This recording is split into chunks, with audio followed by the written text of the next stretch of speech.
What's going on, guys, and welcome back. Who are the biggest winners and losers from the most recent balance patch? The Deadliest Deadpool Decks we're going to talk about today with the new bundle in the shop. And lastly, what are our favorite cards at each cost in Marvel Snap for the month of February? We're going to talk all that and more on today's episode of the Snapchat. And as always, I am joined by Mr. Alex. What a week for Marvel Snap. Huge balance patch. The first in-person tournament, which you went to. I've noticed your Marvel Snap swag, good sir. Yeah, it was an absolutely amazing experience. Getting the opportunity to not only compete with some of the best players in the community, but also just to spend time with some of the players in the community was truly remarkable. I got to tell you, Cozy, the only thing that was missing was you, because you would have really brought it all together. You would have loved it. We had so much fun, and I got to tell you, one of the best things about it was, even though everyone was like legitimately competing, people were giving it their best. They brought the best decks they could. At the end of the day, win or lose, everyone was having an absolute blast. Smiles all around. I can't wait to see you at a future event, Cozy, because I'm telling you, buddy, I think you'd have loved it.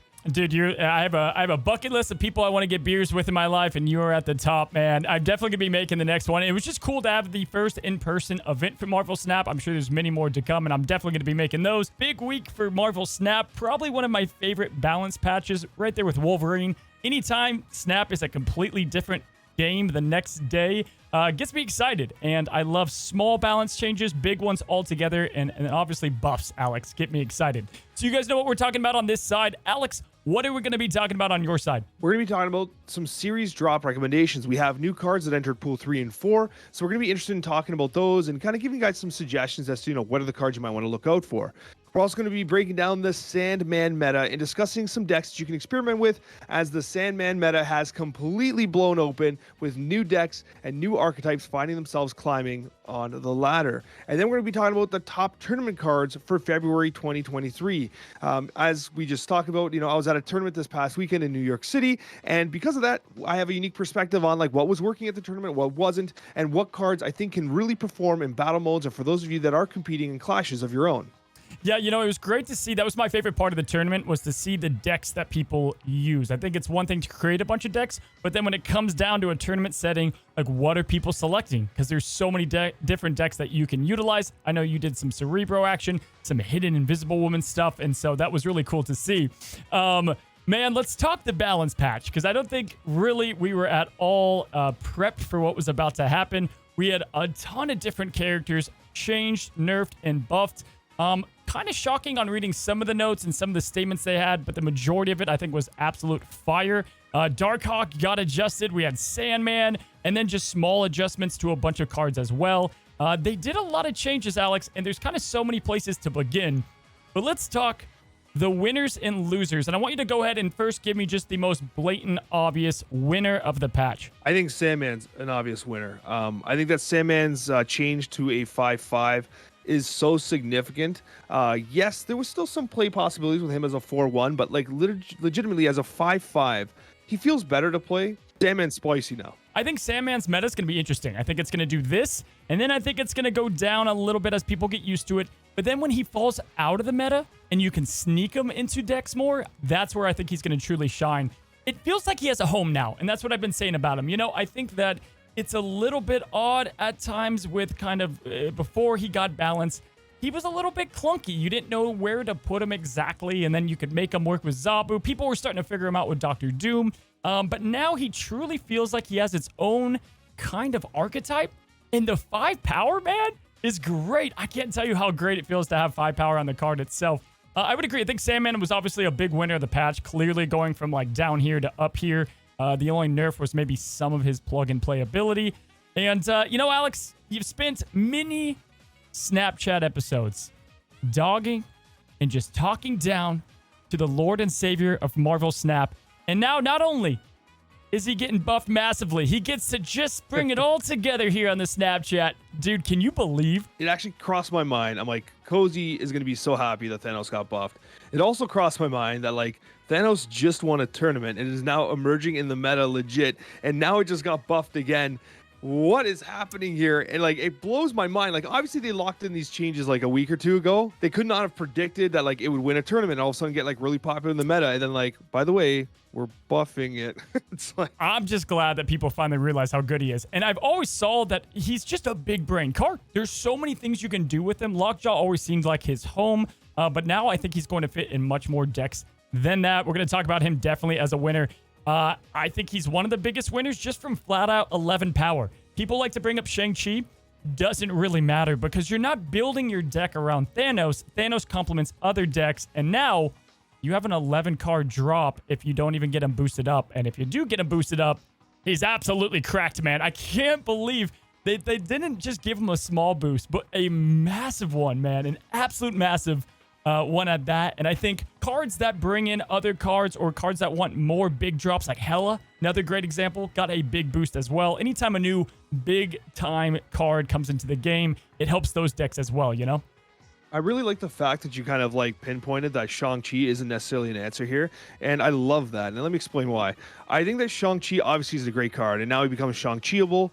But the problem is that Thanos is way more slippery than you'd expect because, first of all, you got Space Stone, right? Like, he can just move, and that resolves before the cards resolve. So that's a thing. And then you also have the consideration that when you have, like, these Lockjaw engines, which is super popular right now, and I think it's probably the best way to play it, with the Lockjaw engine, it's like you can have, like, She-Hulk come out. You can have Magneto come out, and then you can move Magneto. You can have Thanos come out. Then you can move Thanos with the Space Stone. Like, it's crazy. They're slippery, man. Like, it's not as easy to say, oh, I'll just play Shang-Chi. Right, the Time Stone alone can have you just, like, cheat out a lot of power as well. And that's the thing. Like, when it comes to Thanos, guys, people ask me all the time, like, when I'm not making videos, what decks do I play the most? Flat out, it's Thanos. He's my most played card in the game. I think he fits into every single archetype. You really, by far, he has been the most challenging card to perfect and get used to and predict your own patterns and predict the opponent. But when you get it down, he's disgusting. And now we're finally seeing people put him in higher tiers. And now with this buff, he's definitely at the top of the list. So for me, Thanos, biggest winner. Sandman, huge winner as well. Give me another winner or loser on your list from this New Balance patch. It has to be Spider-Woman. Spider-Woman's always been pretty good, but I think they gave Spider-Woman some love because Spider-Woman does provide some counterplay to Thanos. Like, when you fill that board with the stones, she comes down, she hits with that 4 power because it's like the full board. It's a 5/12. Like, it's a huge card, right? Oh, yeah. So I think that, like, Spider-Woman getting the buff makes sense because, like, it is the counterplay to Thanos a little bit. I think 5/8's the right spot for it. I think it's actually too strong. Like, I think 5/7 was probably the right spot. Like, this is a very high-performing card. When you consider, like, Black Bolt, Jane Foster, like, that's the 5/8 stat line. This thing's it could be a Hulk. Like, you drop it in a lane that's full, it's a Hulk. So here's the thing about Spider-Woman to me is she always was very comparable to Gamora. They were both 5/8s. They both kind of, if you played them in the right lane, they did better. And she's now even a safer Gamora, right? Because you can hit at least a 5/10 value a lot of the times or get past that 5/8. So she's even better than Gamora now, in my opinion, which is crazy. If you play Shuri, then Spider-Woman, she can be up to a 5/16. Wait for it. No, a 5/20? Like, dude, that's insane value. It's like playing a 10 drop with Shuri. So she's always been that card. We've talked about her on the Snapchat several times as like the card that nobody plays. And I think she definitely found a home. But not only just her, I think because of the small bump up, which I gotta say I love. With Spider-Woman, guys, they touched up Dagger. They touched up Namor, who I also think is better than we might think. Not great, but not terrible anymore. I love the small adjustments. I still don't understand them. There's plenty of cards that I know need to be on that list, so I don't know why Spider-Woman got the cut per se. But if they can do that on a more weekly, small basis, because it's not a big leap. Now, with Spider-Woman, it was because of the way her ability works, Alex. But yeah, dude, I think she's going to be a legit option with Lockjaw, with on-reveal decks, with Wong stuff. Man, I do. I love her as a winner in the book. What do you think about Dagger and Namor? You know what? Namor, I think, is in a tricky spot because of the prevalence of Arrow. You can't rely on Namor with Arrow being as prevalent as she is. So, like, man, I love Namor. All they have to do is just move a card there. There just has to be a second card there, and the whole thing's screwed up, right? Yep. It's like it's the same thing with the Tuma, right? You can't rely. Like, even if you play a Tuma into an armored location, they just Magneto, which is like a really popular 6-drop. Then you have the most popular 5-drop, an Arrow that also obstructs movement. So it's like, it's so unreliable. That's the problem with Namor. I actually really like this card. I still don't think it's competitive. I don't want to say it's not enough because, like, 4/6 is good, but there's too much disruption. It's more of a surprise card now, I think. Like, the thing with Namor and what I think he does well, first of all, it's very weird with him and Atuma. Making him a 4/11 and Atuma a 4/10. Now, Atuma has synergy with Null, Atuma has synergy with a lot of other decks. Armor helps him and Zero. But those are niche situations relied on combos. Whereas Namor being a 4/11 is kind of interesting, kind of where he sits.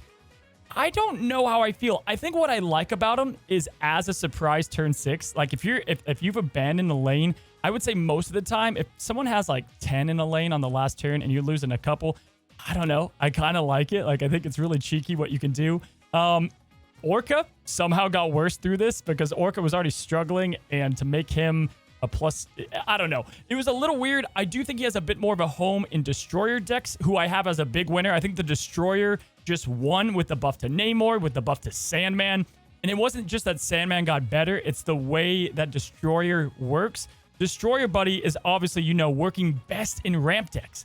Electro, he can just destroy himself. You can get him out on 5, Spectrum on 6. Dude, Sandman's buff was massive for this archetype that was kind of dying down. Yeah, no kidding. And also keep in mind that Sandman is an ongoing card. So that Spectrum Splash that was often being played is like that much more valuable. So like, dude, you nailed it, right? I think a lot of people were really focused on like, okay, Sandman, ramp, and all these different ways. But like, you're going to find Sandman sneaking into different archetypes now just as a splash, as a tech. And I think that's exactly what it was supposed to be in the first place. 100%. And people, it's funny, for whatever reason, people saw it just as like, oh, it's like a wave, and that's his only purpose was for Death Wave. I'm like, quite the opposite. The only issue is he's helping, so he answers the meta to the majority of the decks out there. Death Wave, Mr. Negative Thanos now. However, Shuri's still a problem because Shuri doesn't give a damn about card drops. You play on 4, big card on 5, Taskmaster on 6. So she doesn't care. But what I like about Sandman is, as another winner, I've got Arnim Zola as we're going to talk about him plenty today. But Arnim Zola, man, is so good. And now to have something like Sandman and you can spread them with Arnim Zola is awesome. I think Arnim Zola definitely is going to get a little bit of love with the Sandman buff as well. However, before we get too carried away, let's also talk about one other lady that got a small bump up, and just, again, curious how they picked their decisions. Dagger became a 2/2. Now, these are minor, but now Dagger has more of a purpose in move decks than she already had. Dude, I'm thrilled with any change to move cards. What are your thoughts? I think that this change was pretty huge. I remember laying down looking at it and being like, why would they have picked Dagger? Now, they also probably have like legit stats to indicate like that this card probably saw a 0 play, and that's why I needed something. But I think the most important thing about Dagger is, let's say you do Cloak, literally Cloak and Dagger. It's a pair. You play them together. When you move Dagger once with Cloak, it becomes a 2/4, 2 whatever, right? Now it becomes targetable very easily with Doctor Strange. So it's a build that extra power gives it that Doctor Strange targetability where you can then switch it to the other side and maybe ramp it even more. Like, I think that people are sleeping on what that one extra power does because it's one extra opportunity to hit it with Strange. 100%. And what I like about this too, I love the Strange that you brought up, Strange. I'm seeing people do this more, and I've been doing it in some of my Thanos decks, and I'm going to have a video on that eventually.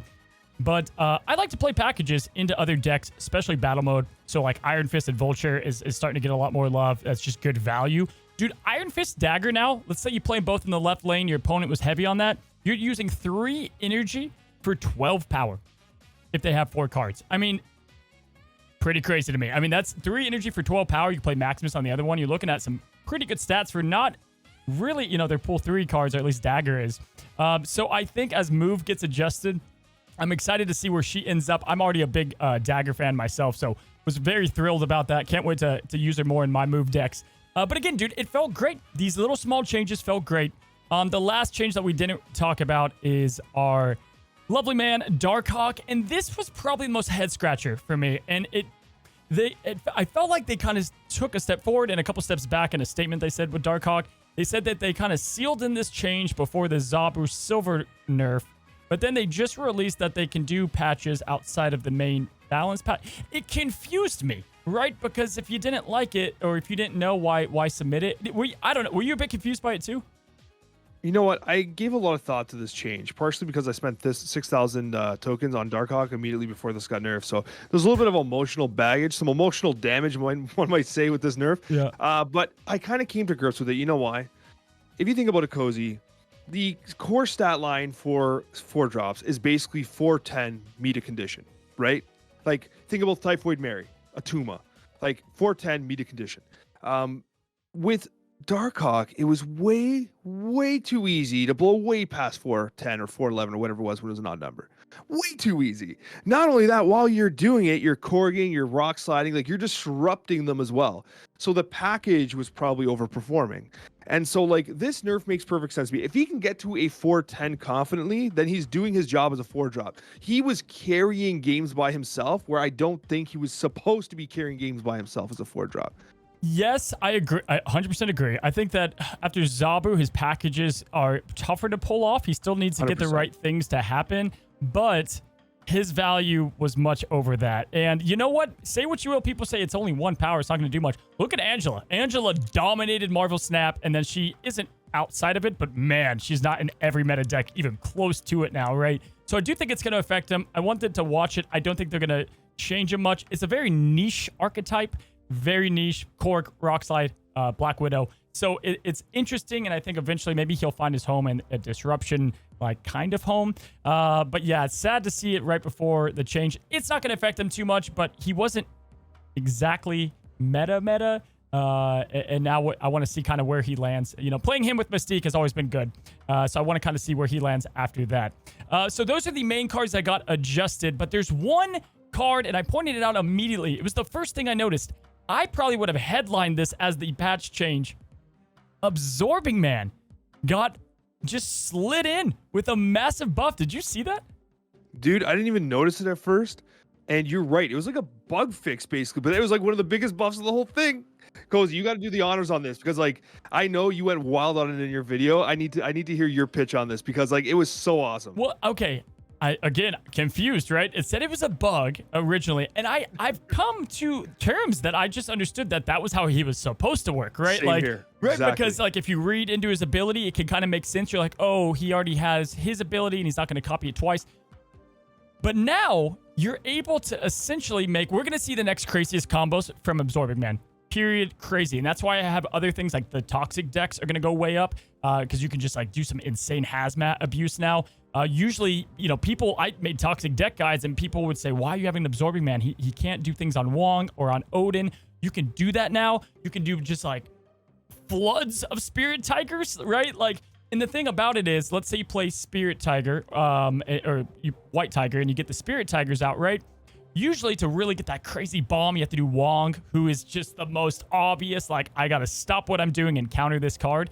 Now you can do White Tiger and some Absorbing Man action and then Odin that, or just the interactions, man. You're perfectly right. Like anytime you can have a card that can be Odin or play it on Wong Mystique, like its impact can be immeasurable, especially when it can interact with any other card you're going to release in the future. It's like the negative problem. Negative can interact with every single card for the history of the game forever. It's exactly what Absorbing Man does. It's exactly what Mystique does.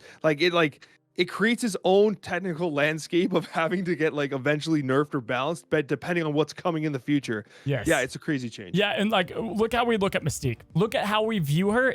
And I think it's gonna be a little different because on reveal is kind of a quick thing rather than ongoing is just this natural power bomb that you can build into. But yeah, dude, definitely pumped about Absorbing Man. So a lot of those decks I think got a bump up on reveal in general. Well, we've got ourselves a new Deadpool bundle, and actually a lot of great bundles. If you guys don't know, there's a lot of data mine bundles, and all of them are great value. It looks like they really realized the Jubilee bundle did so well, and this one's just a great bundle as well. So they decided to drop more small ones. There's a ton of small ones coming out with like quick, tokens here, quick mystery variant for like a couple hundred gold. Dude, that is exactly what we want to see. I think that's exactly hitting the nail on the head. And with the Deadpool Day, this is pretty good value, man. Pretty dang good value that we've seen in a while. You're getting access to Deadpool, which is a fun card, I think is the best way to say it. Definitely, if you're going into Pool 3 and you like Destroy decks, it kind of gives you a nice layer going into it now that Wolverine's been buffed as well. And you get the tokens and whatnot. I'm definitely going to be buying it here shortly. But with this, man, Deadpool in the beta for a long time was one of my more favorite cards to play with. He's super fun. He's super interesting and has its own niche in the Destroy faction or archetype, if you will. What do you think about Deadpool? What are your thoughts on Deadpool just before we jump into the top decks? What I was thinking about was that it's so funny how things change, because I remember during the beta, you were like the destroy guy. And then as you exited beta, you became the control guy. So it's like, I remember you playing nonstop Deadpool. And another thought process in my head was like, I did buy this bundle, but like this variant that you got, this cat variant, it's so good. Like you would never not use this variant. You have to use this cat variant. Okay, podcast listeners, I'm sorry. We try not to do variant stuff because you guys can't see them. I think Deadpool might have the best variants. If you simply just look at all of them, I bought them all. I've bought in every Deadpool variant because they're all great. You've got the taco one, another taco one. His baby one has screw you on the top, and then the meme horse. Even his pixel variant is cool, bro.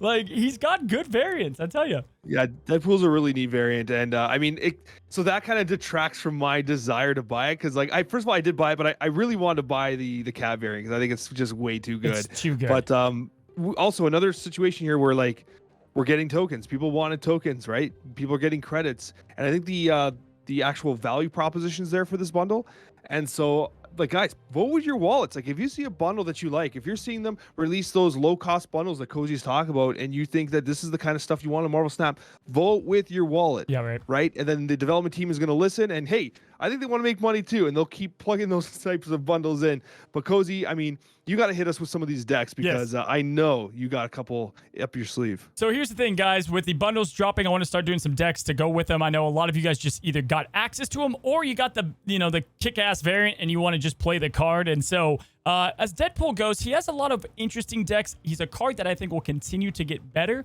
When you win games with Deadpool, he feels insane, and you're like, I got to use this guy all the time. When you lose games, you're like, I just can't kill him enough. So it's like, it's a weird card, and when he works, he really does. And so I've got decks to highlight and make him a bit more consistent, as well as just combos that work with him. Let's talk about the combos, and then we'll hop into the decks. Alex, is there a card that you try to always pair with him that's not, an obvious carnage? I'll hit you with one that maybe you're not thinking of right off the top of your head. I'm going to say Hulkbuster. A Hulkbuster? Okay. Yeah, I do like the Hulkbuster. That was the one that I was going to bring up as well. Hulkbuster is a card that everyone's scared to play, and I think he's better than people give him credit for with Taskmaster and other kind of archetypes, because he's very selective in how he works, and he's way better than Sherry for Deadpool, or at least on the starting steps to kind of ramp him up there. So cards like Hulkbuster and ones that people do not have, but I have to bring up, obviously. Fast, she's just incredible. I mean, this is a really good card if you have them both in your hand to start, and just gives you kind of a rocket boost, and you don't need another destroy card because you're kind of already making up for that destruction by just adding pure power. So really like the +3 there. A lot of great cards to pair Deadpool up with. Let's go and talk about the decks, Alex. Now, the first one I have for you today is Turn 6 Grave. And guys, this deck is going to have Deadpool Nova, which is a great combo. Make sure you play your Nova first so that it goes on to the Deadpool, gives him power, then kills the Deadpool. If you're doing something like Killmonger. We have Bucky Barnes, Carnage, the newly buffed Wolverine, Venom, Killmonger, Wave, Deathlock, Arnim Zola, She-Hulk, and Death. So you already have the insane Wave Death package with She-Hulk. That is absolutely crazy. And with this, you can do so many things to abuse it. Even throw in Taskmaster to copy a Deadpool on turn 6. Odds are you can get Deadpool skyrocketed high and copy in the same turn with Taskmaster.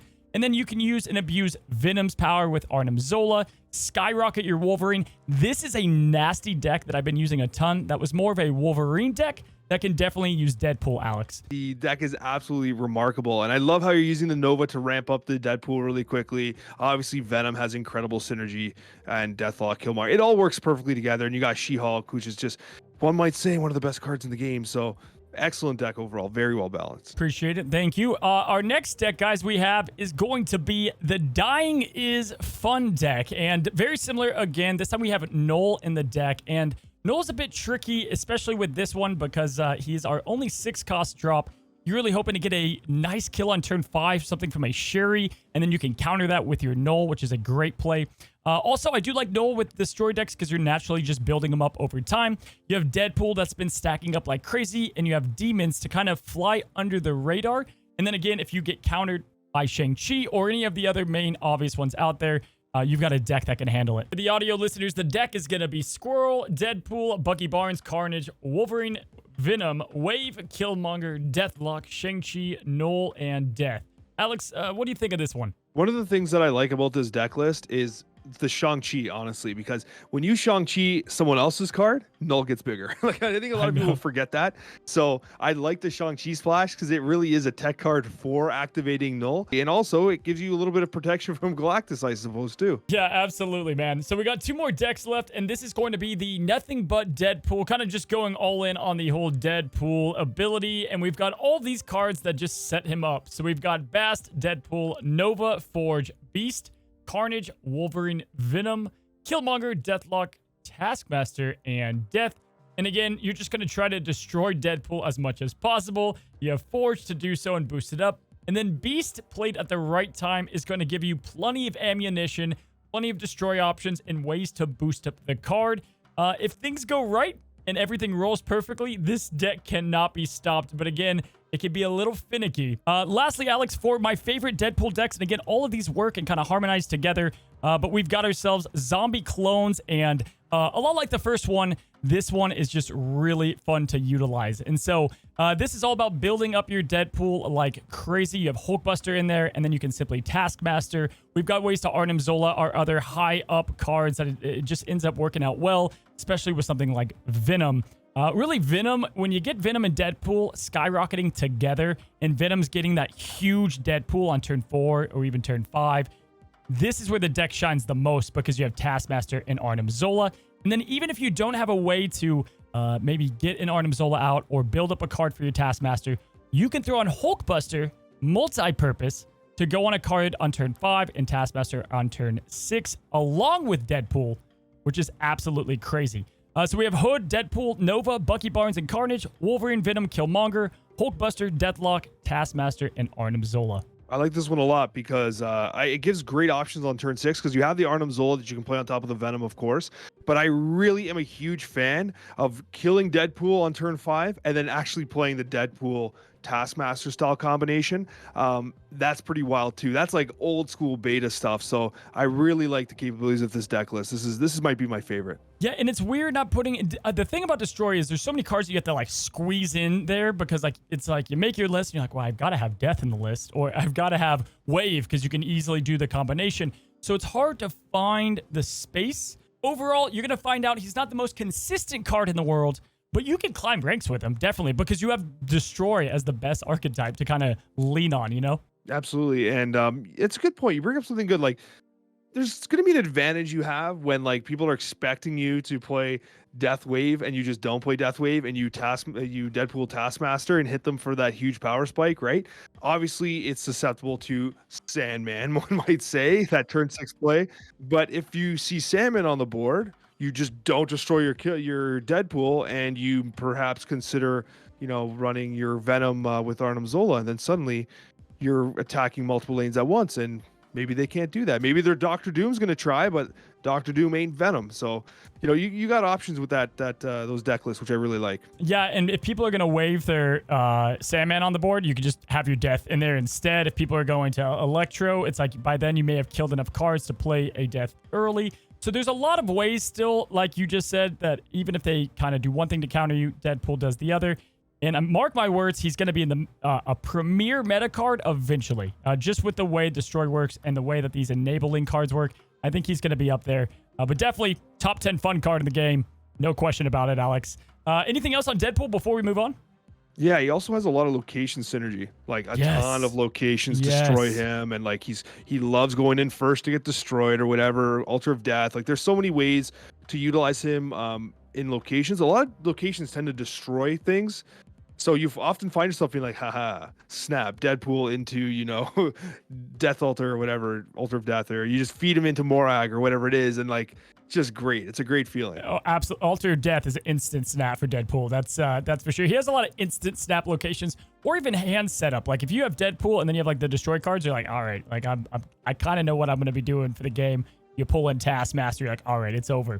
So yeah, Deadpool's fun, guys. If you want us to do more topics that cover cards that you just got, let us know. It's kind of fun to focus on a card a week. Alex, I think that's a fun thing to do on the Snapchat. It is fun, yeah. I like that. And that does bring us to our last subject, Alex. Favorite cards at every cost. We do this every other month or so, and this isn't the best cards. We're not going to be talking about your Arrows, Shuris today. These are more your favorite cards at the moment that you're having either fun with, but more importantly, are like great cards as well. At each and every cost, we're going to go, say, a couple per cost. And of course, we got to start with the one cost that we're already in. Alex, I want you to hit me with your favorite one cost card at the moment in February.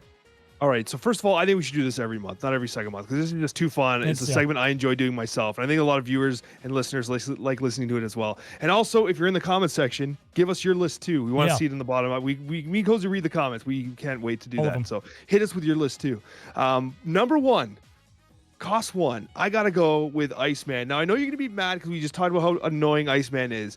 But like, it is such a good and satisfying card to play. Like when you play Iceman, you're like, screw you, bud. Like, you know what I mean? Like, it feels so good to play Iceman. We know it's annoying. We know you hate having it played against you. But Cozy, there are a few cards that feel as good to play on turn one than Iceman. You know, it's funny. Iceman and Scorpion are the two cards I know are meta. They're great. They're fantastic. I don't put them in any of my decks. I just don't play with them. I don't know why. And I avoid the meta. Because you're a good person. No, well, let's not get carried away. I think Iceman is obviously a must-have card. One of the best one-drops.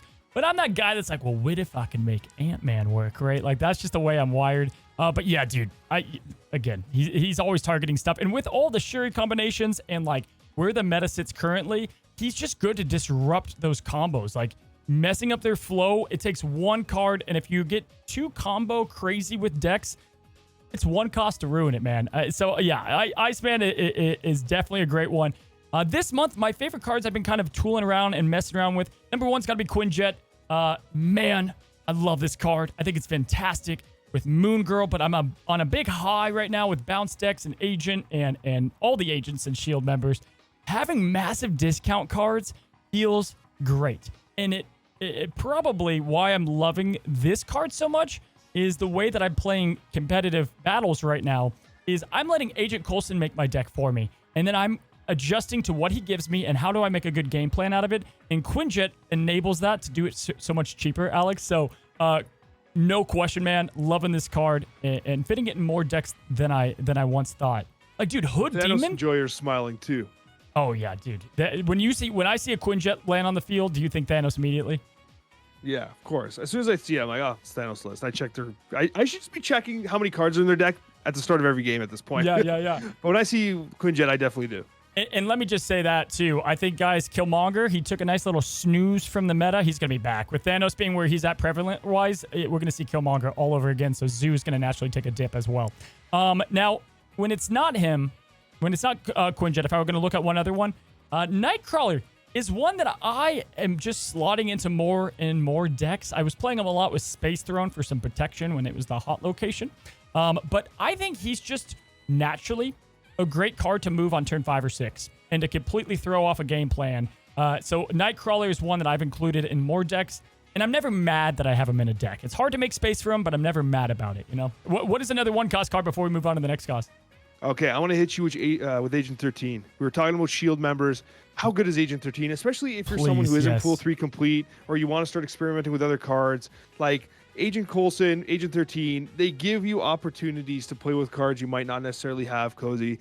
I just like it. It's just a great card, and like obviously it gives you Dino Generation, but sometimes it gives you an option that you're like, I could play this. Oh, absolutely. Yeah. No, I love my wife. She's fantastic. Really, really good card in the game. I have played her more with Devil Dino decks, and yeah, you don't always have to play the card. She gives you more cards. We have so many cards at this point that give you full hands. A Devil Dinosaur, too, just feels good in most decks because full hand size are easy to have. So, yeah, man, Agent 13, definitely an honorable mention on my list, too. 2-cost cards. Let's have you start it off, buddy. Favorite right now currently? Invisible Woman. It's Invisible Woman 100% because Preach, tell me. First of all, I took Invisible Woman to the tournament, and a lot of people were really caught off guard by that. But Invisible Woman allowed me to do things like hide Maximus. Like literally just hide 7 power behind it. I'm hiding a Tuma behind it. Like I'm hiding all these things. Like none of them are on reveals. Like when I'm on the ladder, people are like, oh, it's a Visible Woman. LOL, here's Cosmo. I'm like, oh no. And they snap on me. I'm like, oh no. And I snap back. They're like, wait, what? Like, you know what I mean? Yeah. And then like behind it, they're like, how much power can he have behind Invisible Woman? And it's like dropping Maximus, Atuma, Titania. And they're just like, what? Like, you know what I mean? Okay. And it's like, I love this. it's just beautiful because like you're using Invisible Woman in a unique way. Like everyone just assumes it's a hella list, and then it's like, no, it's not, man. Like I'm just hiding huge amounts of copious power, and you don't even know it's there. You can't do any math because you don't know what's behind Invisible Woman. I love the card. It's one of my favorite cards right now. Solid pick. What I love about her and what I've been thinking about coming up with these decks, steal this idea, guys. I don't care. You have something like Black Panther, probably one of the most busted. I'm actually about to talk about him on our 5-cost cards here, but I have a deck idea where it's all about just baiting and jebaiting your opponent. You play Invisible Woman on 2, right? And odds are in 3 or 4, they're going to play Cosmo. And you're like, hey, thanks for that. And then you go play your Black Panther combo and they can't stop it then, right? Like, I think she's a cool bait card too. And I want to try to use her in decks and experiment with that and just to look at this beautiful variant more often. Definitely like the pick, dude. That was a good one. For myself, man, it's all about Beast lately. I think Beast is fitting into way more decks than I give him credit for. The on-reveal effects, man, double Ice Man, absolutely filthy. Double card activation, double Hood is absolutely crazy. Insane. If you get 2 demons and you have Quinjet, you have 12 power for 0 cost. And you can start to really make them work even better if you get more risky with your plays with them. Like Psylocke, I've been doing multiple ramping with Beast. And so I think he has a lot of opportunity that people maybe will start opening their eyes to more. Do you play Beast much? You know what? I actually really do like Beast, and every time I play Beast, it reminds me how bad Falcon is. I hate Beast Falcon. is a pretty good card. Falcon's so terrible. I don't understand. Like, such a good hero, too. Like, he needs some love. But Beast is a really cool card, and I like the idea like the cards keep their buffs, like Angela's and Bishops and stuff. So, like, you get to do a lot of this, like, really balanced kind of value generation, which is really neat. But he is, like, a thinking card, right? So it's one of those cards too you play. It's kind of like a move deck where, like, you got to really think ahead. Like, you can't just like pilot, like you can't just throw like cards out. Like, you really got to think about how you use Beast, because once he's down, right? You can't beast your Beast. Yeah. So it's like, you got to make good use of him. Well, and I like that you can nope out of a lane. If your opponent's like dead set on winning something and it's like turn 3, you're like, all right, we're bouncing. And you just like pick up your cards and go to another lane for cheaper. The other 2-cost card that I have pretty high up on my list this season, and I think it's more of a sleeper, and that's why I picked him, is Cable. I think Cable is oftentimes, good pixel variant, by the way, I think Cable is too oftentimes overlooked because people think of other cards that you can have at 2 costs. Maybe you don't have Devil Dino. The fact of the matter is I've been playing, let's say, Mr. Negative or Shuri decks, and I just pull their Red Skull, I pull their Mr. Negative, and I play it out. They have I don't snap immediately. I just play it out. I know they don't have their combo. Dude, that's why I'm liking them more. I think Cable's sneaky good in all modes of snap. The thing that kind of like rubs me wrong about Cable is I don't know if this is even the right thing to say, but I kind of wish it drew from the top of the deck. I know it theoretically doesn't matter, right? It doesn't actually matter, but knowing that I disrupted a card from them, I think feels better when playing Cable other than pulling the bottom card, but then is it too strong, right? Regardless, you're still pulling a card. It doesn't really matter, but like the emotional thought of like, I just pulled their top card, LOL, like I think serves me a little better. But I often find myself wrestling between Cable and Sentinel when it comes to that 2-drop for any sort of hand generation, because I don't find Cable's effect to be actual disruption. That makes sense. Battle mode, I think, is different, but for the latter, 100%. Oh, hell yeah. Battle mode's completely different. That's a whole other conversation. Cable's a completely different beast in battle mode. We're going to talk about that later. Yeah, we'll talk about that on your side. Completely different. 100%. Let's move to the 3-cost cards, my man. Hit me with your 3-cost favorites. You know what? Do I have to bring up Killmonger? Let's just skip Killmonger. You know it's on the list. We talk about Killmonger like every single week. I think with Thanos coming back, Killmonger's huge. But I'm going to hit you with my actual real one. It's Green Goblin, and I think he's coming back because Green Goblin is super disruptive. We saw him get really popular with Space Throne, which, by the way, I was a Polaris believer for Space Throne, not Green Goblin. But Green Goblin's a really interesting card because you're seeing Destroy kind of fall off a little bit because of the Sandman kind of popularity. However, maybe the Deadpool kind of bundles are going to bring it back. But when Destroy's kind of like taking a backseat on the meta, Green Goblin gets to shine, gets to absolutely shine. It is so disruptive. Thanos decks hate him because like it takes up so much valuable space, right? I like Green Goblin. I always have. And it's one of those cards that you can kind of just throw into a deck. You just throw Green Goblin in, right? Yes. Okay. You ready? Are you ready for this mind-blowing way to use Green Goblin? I'm always ready. Titania and Green Goblin. Hear me out, guys. If someone has 2 cards on a lane, you can play Titania down first and then play Green Goblin. You have to kind of hope they're not playing in that lane. It can do some weird things. If they don't, though, single-handedly, you can do it on turn 5. Boom, you fill the lane, and they're done. They're absolutely done. You can go later in Galactus. You can do whatever you want with that lane. it is a double control with Green Goblin. It's crazy. I don't use it enough, but it's a fun kind of niche tech. Yeah, it's really interesting. I've not done that because I don't have the coconuts to try and make a play like that. But I got to tell you that like Green Goblin has those capable moments where like sometimes you're like, man, he has 3 cards there. What are the chances he plays a 4th right now? You know what I mean? You slide him in, he's just like, yes, snap. He retreats and you're just like hands in the air, absolute victory, right? Like Green Goblin has those highs that I love to chase, but I donate a lot of cubes too. But let's not talk about that. Fair enough. Definitely could do more Green Goblins in my deck. For 3 costs, there's so many to look at all the time. Mr. Fantastic is just, for me, the priority king.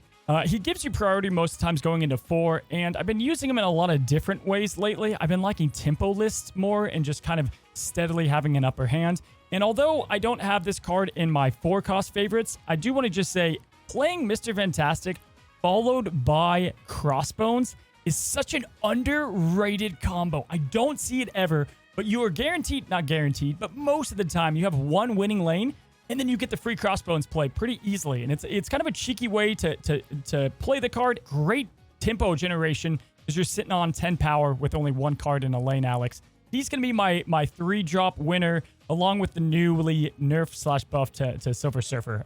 I still love the card. Play him a lot as a surprise card. We know we both love Agent Coulson. We're going to give him a limelight later, probably on your side. Let's go to 4-cost, Alex. Hit me with a 4-cost that's your current favorite in the month. All right. I have to go with Atuma. I mean, this is a card that, like, I'm liking, but, like, he does have the sneak factor where no one expects Atuma. I brought him to the tournament. People were like, why does this guy have Atuma? I didn't even bring armor. It's because I was hiding behind Invisible Woman. And, because the Invisible Woman reveals at the end of the game, it's not the end of the term, Atuma doesn't die. Yep. He gets to survive. A lot of people don't know that. That's how Atuma works. The only problem with Atuma right now is even if you have him in an armored location, is that Magneto's really popular right now. So when he gets pulled out of the armored location, it's a little big sad. So that is the primary counter to Atuma, but I'm not talking about the best 4-drops. I'm talking about my favorite 4-drops, and Atuma is one of my absolute favorites right now. And to follow that up, Cozy, maybe it's just the variant that I love that really gets me going, but it's White Queen.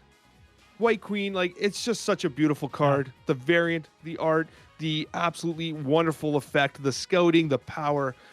You know what, man? I'm going to stop talking because I'm going to get too emotional talking about White Queen. She feels like just the perfect card to play at all times. Like, it never feels bad. It feels weird, for me at least, it feels weird to slaughter in my deck. And then I always have her, and I'm like, oh, great, I have the White Queen play. I love this, And then you can always just disrupt what they're doing because you know what they're trying to plan. Like, as far as, like, best card, like you said, Shang-Chi right now should be in every deck. Pretty much. Almost no reason not to have him. You're at a large disadvantage if you're not including them, and just make room. Have an 11-card deck with Shang-Chi in there, and you're good to go. He's kind of my sweat option.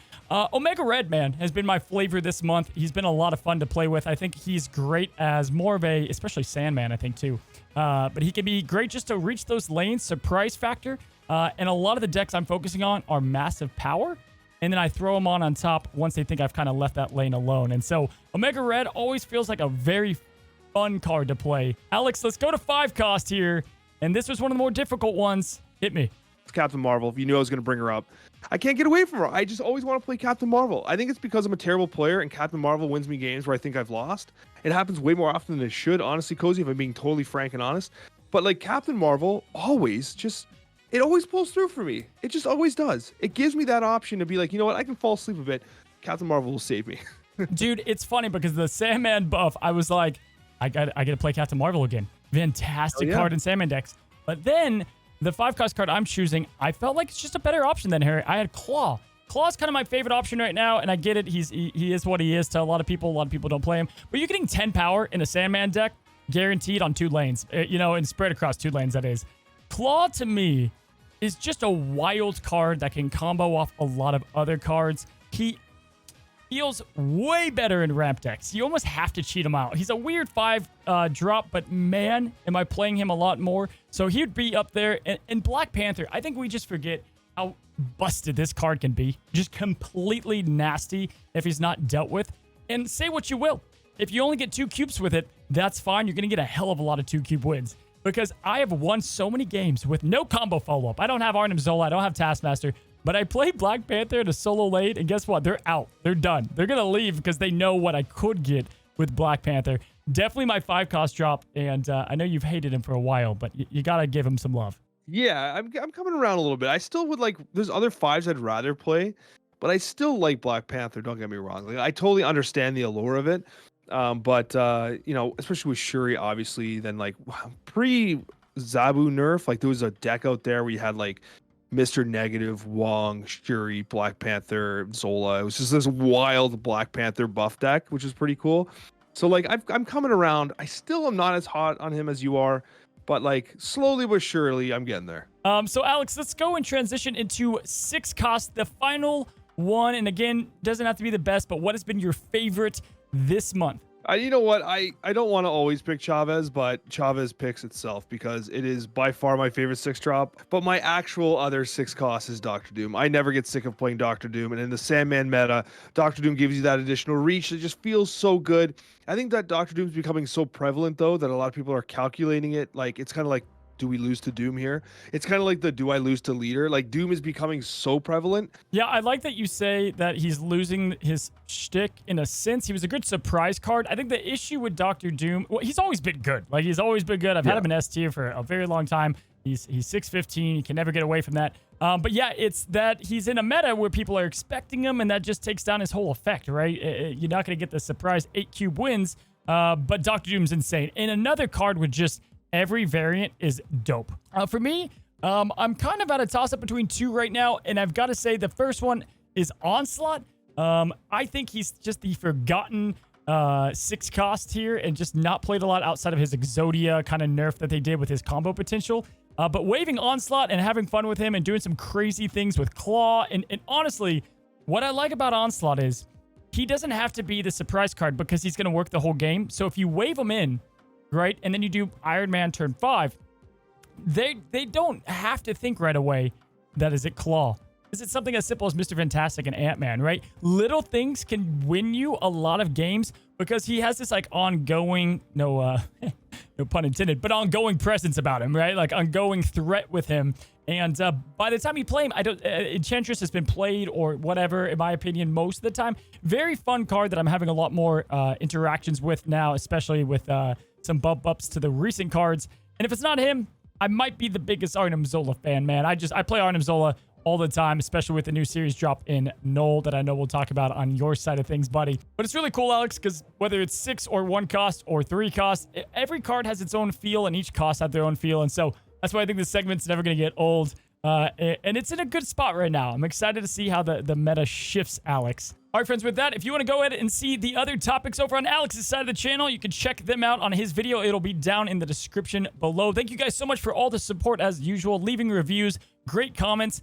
We get a lot of comments, and I have to say when it comes to the Snapchat, I make sure to read just every single one of them. The feedback's great. You guys have been incredible to keep this podcast a weekly series. Alex, thank you again for joining me, buddy. And guys, we will see you guys on the next one. Happy snapping.